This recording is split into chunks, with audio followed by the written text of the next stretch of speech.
Hey there, welcome back to the channel and our Camp Bedrock 2.0 rebuild. In this video, we're going to take on the water system, getting it installed and functional. And the propane tank so that we can have heat out of our Truma Vario heat. Then I'm going to jump underneath the truck and run some pre-wiring up for the third brake light and some other things that will be needed on the cap. And we need to seal up the tailgate so we can keep it all nice and dry and put on our old tonneau cover to get us out there. That's right, all coming up right now.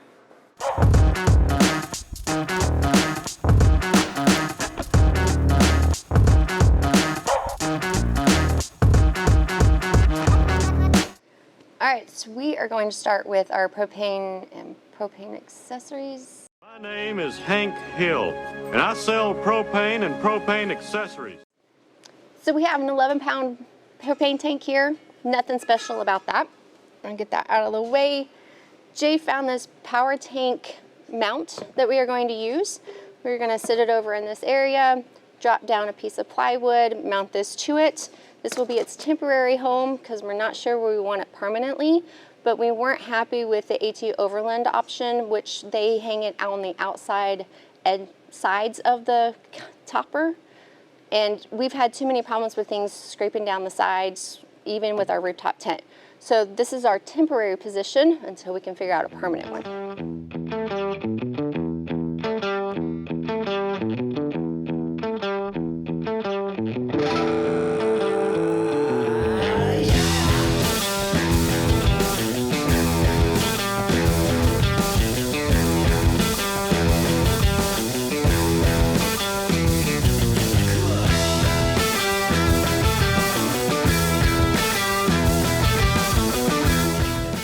Okay, with that done, it's time for us to move into the water system. And this tank is where we began. I actually ordered this tank. It's for sale if you know you need someone. I thought it would be a good use of real estate here to get over the wheel well.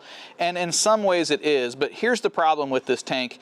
It's made for a Sprinter or a Ford Transit. I'm not sure which van, it doesn't really matter. But what I will tell you is that the wheel well shape is grossly different than it is on a Dodge Ram, especially after we've built the subfloor up a little bit. And there's just a lot of wasted space, really from here to here. It doesn't meet well at all, and half of that space is gone. It's a 20-gallon tank, and that's the other problem that Alana and I had with it. While it fit well here, we just don't use and need that much water. In fact, most times when we are out, a 7-gallon jug is all we need for up to a 2-week trip. Keep in mind, when it comes to our water solution, this is not water that we tend to use for cooking or for drinking in bottles. We usually carry a separate jug of water in the cab of the truck for those two uses. So this is like, it's potable water, but we tend to use it just for bathing, doing the dishes, some of those kind of functions. So this is just too much water. So we went with this instead.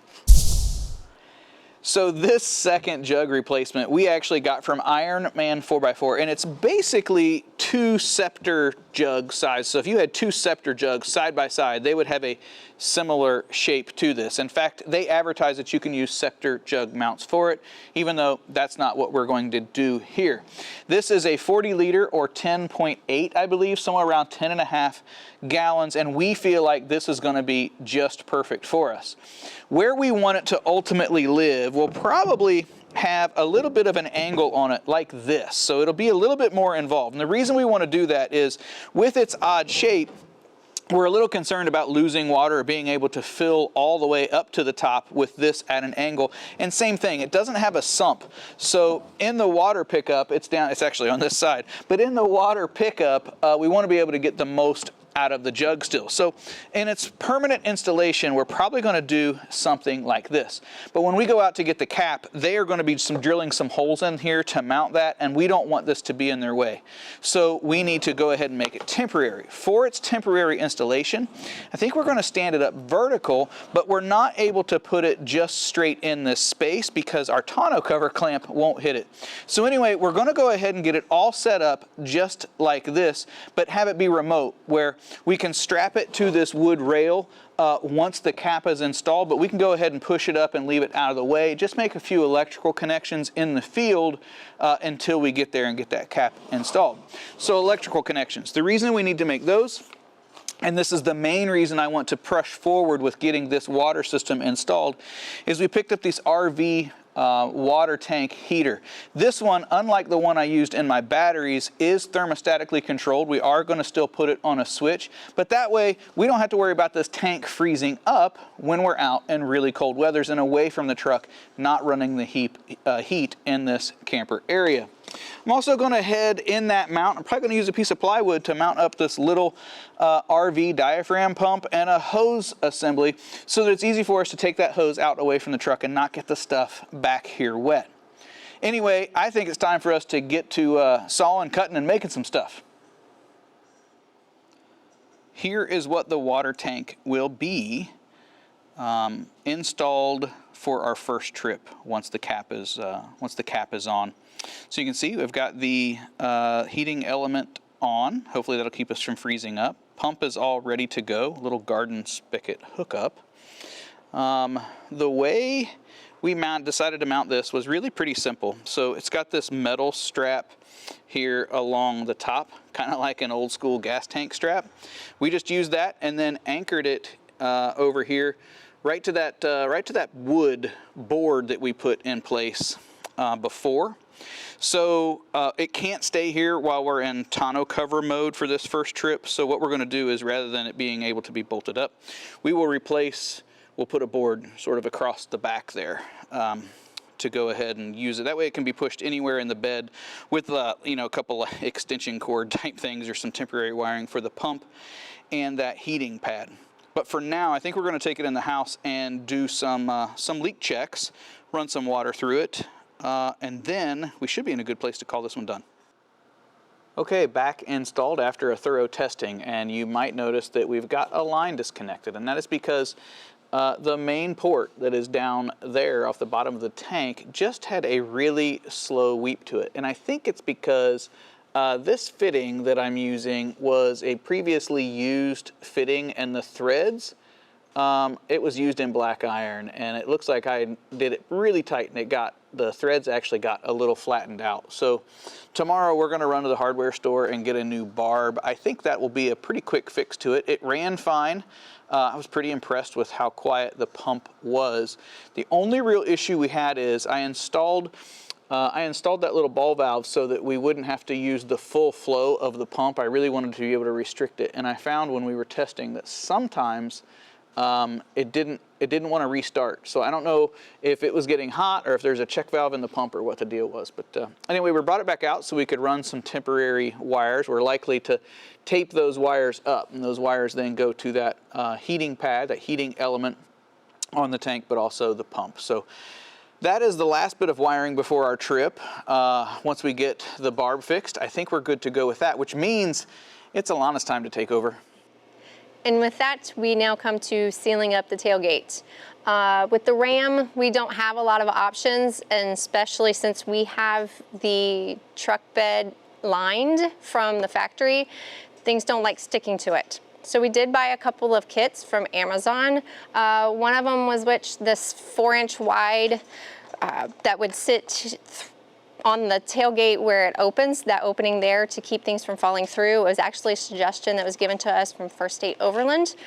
So we were going to try this, thinking it could stick to the aluminum and then stick to the tailgate, again, if it'll stick to it because of the line that's on it.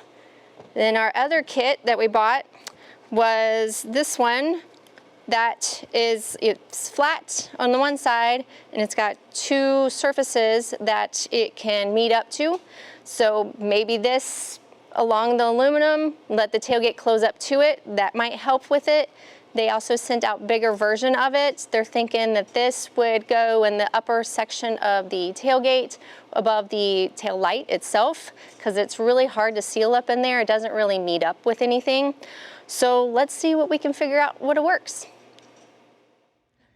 So I think we've got a good plan. Down here along the bottom, we are going to use the flat seal. We did a little test. It did stick really well to surprise us to the truck bed liner, and I know it'll stick good to the aluminum. So on this flat, I think we're going to use that flat truck bed seal that AT Overland recommended. And then this seal here that we actually added, that we've already tried with, we're going to use some of this new shape seal. I think it will work better than what we used before, being the new shape. What really becomes the problem is still this space here, because the gap that's left in this real estate. And believe it or not, I'm going to get my old trusty aluminum back out, and I'm thinking I can make a bracket here that will sit in this space. I can get it to bolt up to that little bolt right there with a little bit of ingenuity. And then Alana, if you want to actually shut the tailgate, I can show. Thank you, my love. So there's actually so much room here. Sorry. Look here, this actually can sit right in there. That aluminum will sit in that gate. But what that buys us then is a flat place to hook that seal all the way on up through here. So basically it extends this gap where we need to. So anyway, that's what I'm going to try to do. All right, this is what I ended up making. The little piece of aluminum ended up looking like. That's actually the opposite side. Here it is installed. This bolt was painted. I'll have to come back and touch that up. It was a finished bolt. This just closes up the gap for anything going in that way. If I close the tailgate, you can now see I have a very sealable gap back there. So Alana's been busy cleaning up this gap. So now we're getting ready to finally reapply.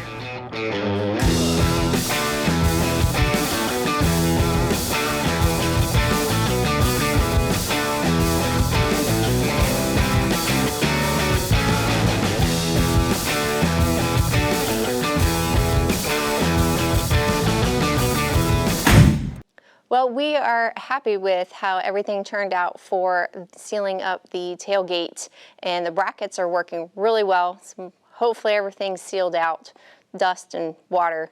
So it is time now to get the truck over to the lift so we can get up in the air and do some wiring. Well, happy Saturday. Alana actually got a little bit of a head start in the shop out here. What you up to, babe? Well, I am starting the oil change.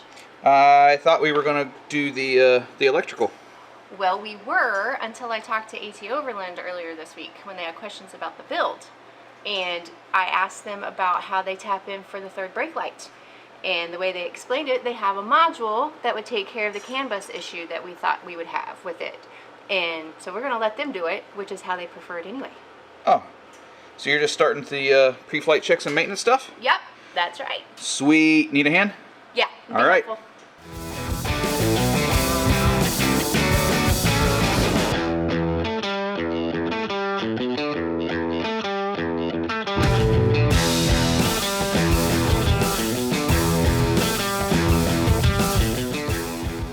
Wilma is now road ready.